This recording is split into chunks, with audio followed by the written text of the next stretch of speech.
It all comes down to this. The Champions League final is here, and it's a blockbuster tie between two very different powerhouses. Inter Milan, masters of tactical structure, and Paris Saint-Germain, the ultimate flair machine. In this video, we wrap up our road to the final series with the ultimate breakdown. Two teams, one trophy, and everything on the line. We'll be diving into their journey through the knockout stages, head-to-head records, key stats, tactical matchups, and bold predictions, using a particularly useful football team comparison tool on our website to help you get the full picture before kickoff. Now, according to the bookmakers, PSG are narrow favorites, riding high after knocking out Liverpool, Aston Villa, and Arsenal. But Inter have been warriors of consistency under Simone Inzaghi, taking out Bayern and Barcelona to reach their second UCL final in 3 seasons. So who takes the crown? Lautaro's Inter or Dembele's PSG? And hey, I know we are all done with the road to the final series, but if you've loved this Champions League journey with us, then why don't you make sure to smash that like button, subscribe to the channel SportyTrader, and yeah, let's get right into this epic preview. Well, it's safe to say Inter survived a brutal knockout path. After beating Bayern Munich with a brilliant 4-3 aggregate win in the quarterfinals, they truly stunned the football world in undoubtedly the most dramatic semi-final in Champions League history against Barcelona. The aggregate scoreline, a crazy 7-6. How does that even happen? Inter, in a true backs against the wall performance, weathered the storm against the relentless Catalans to come back from behind and win the tie in extra time. The catalyst for that performance?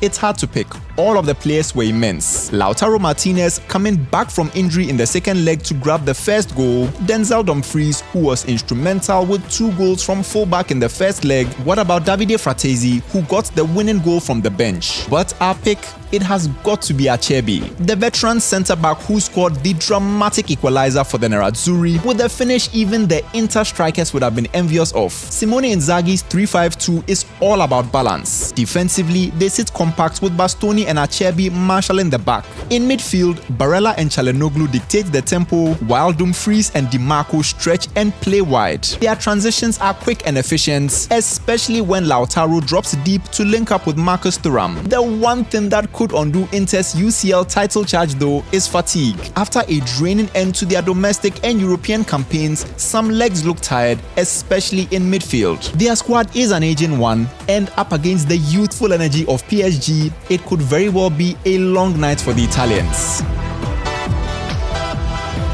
PSG's route to the final, it was anything but easy. They beat Liverpool at Anfield, edged Aston Villa having to weather a late resurgence, and knocked out an Arsenal team who were absolutely flying heading into that fixture. We have got to highlight the difference maker in that tie though, Gianluigi Donnarumma, who certainly propelled himself into Ballon d'Or contention with 2 man-of-the-match performances. Look, some of the saves he made were absolutely out of this world. But despite those standout showings, PSG star man still remains Ousmane Dembele. With 35 goals and 12 assists this season, the Frenchman has silenced all his doubters with clutch performances. His goals at the Emirates and Anfield particularly were game changers, and if he goes on to be equally decisive in the final, then he's pretty much a shoo-in for the Ballon d'Or this year. Now let's talk tactics, because Luis Enrique has successfully managed to transition PSG into a flexible 4-3-3 or 4-2-3-1, mainly depending on the opponents they are facing. Fabian Ruiz controls the midfield tempo, while Vitinha and João Neves handle defensive duties. Up front, Doué, Barcola and Kvaratskhelia stretch defenses, while Dembele often provides that final spark. They press high and fast, which could trouble Inter's backline, as we saw happen in the semi-final against Barcelona. If there are any weaknesses in this PSG team though, it would have to be their occasional lapses in defense. PSG absolutely love to dominate, but that leaves a ton of space behind Hakimi and Mendes, 2 fullbacks who regularly turn up in the opposition's box. Against a counter-attacking side like Inter though, they'll need to be cautious or risk getting punished.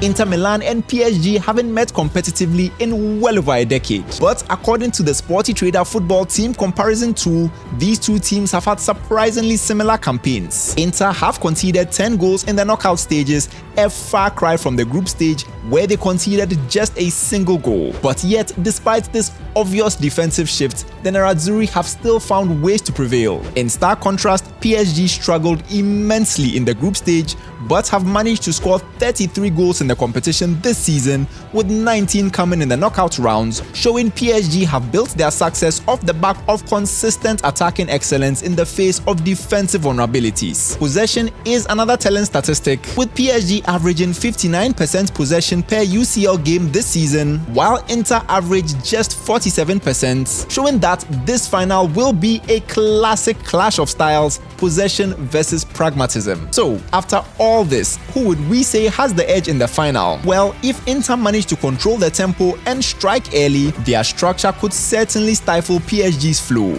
But if they let Dembele get space and PSG force Inter to chase the game, similar to what we saw them do against Arsenal, then it could very well be a long night for the Nerazzurri. This one is almost too close to call, but if we were to lean one way, it would be for PSG to finally claim Champions League glory this season. So there you have it, guys. Our pick is PSG to reign supreme. But now it's time to have your say.